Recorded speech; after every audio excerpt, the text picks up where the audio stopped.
everyone. We're going to talk about Pan Modality this week. I mean, it's a very rare subject, so you might not even have heard about it. Maybe you have.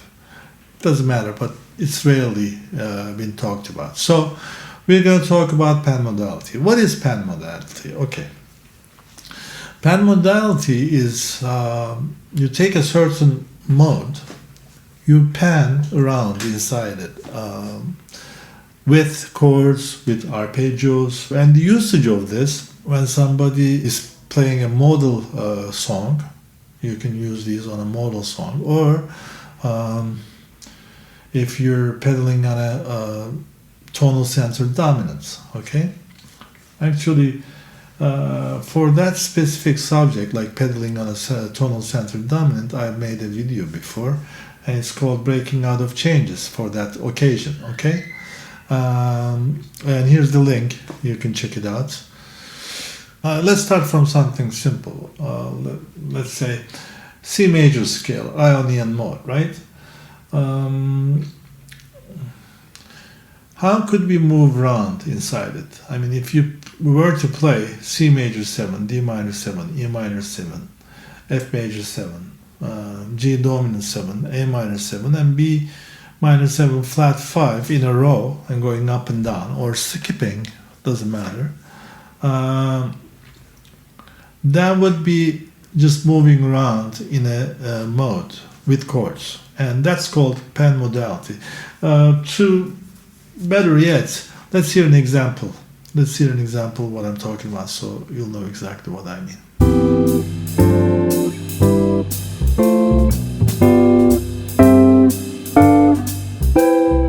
As you can hear, bass is playing G pedal in the back. That's the tonal center dominant, and bass is pedaling on that. So you keep moving around with the chords, and it's a very interesting sound. It sounds very interesting. It's different. So that's the simplest way of doing that. But we're going to look at some other options. All right.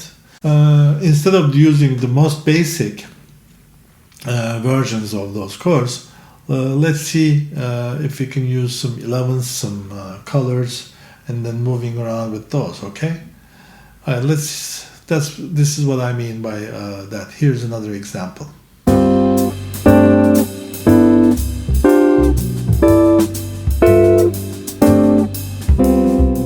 You see how it changes everything and the mood of it. If you listen to jazz, and specifically to John Coltrane, you must know about McCoy Tyner. McCoy Tyner has his own style for comping. He plays these black chords with each interval is a fourth above from the previous note. Like for D minor, usually you have the notes D, F, A, and C, right? In its most basic form, you have those. But he would play it like D, G, okay, that's the fourth, and from G to C, that's another fourth, and C to F. All right, so when you really check this chord out and put it under microscope, so you have D, that's the root. G is the 11th, okay, and then you have C, another fourth above, that's the 7th, and from C to F, another fourth interval, and that's the third of D minor.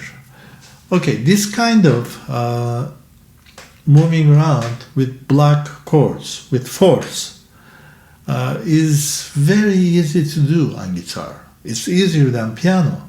Because, why? Because the strings are tuned fourth apart from each other, okay? And the fingerings are really easy.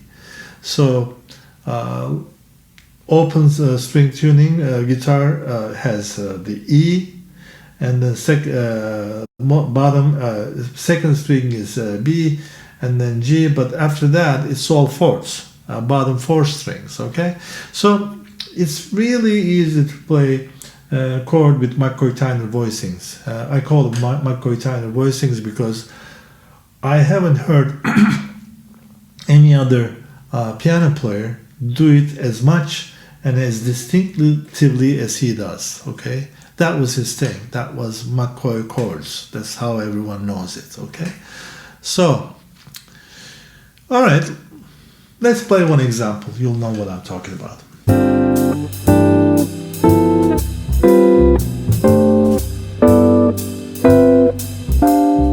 You can see how you can move around with chords with mostly fourth intervals, okay? And this was the top 4 string, and let's do it in the middle 4 strings, okay? Here's the example for that.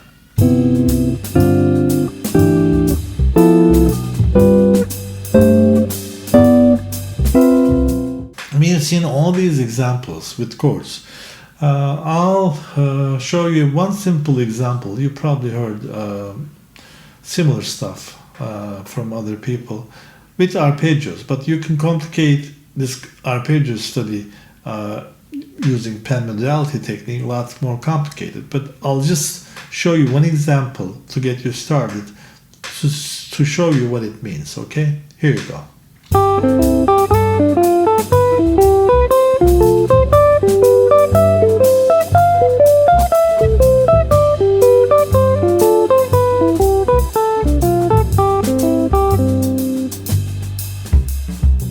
You've seen what Pan Modality is in this video, and you probably know what it is because better than a lot of jazz musicians, because not many people talk about it. So I haven't heard it from a lot of people. So you know what it is, and then you can consider using it in your playing, in your soloing, if it's a modal tune, or if you're playing over a pedal tone of a tonal center, okay? Dominant of a tonal center. Okay, so this is about it this week, and I'll see you next week.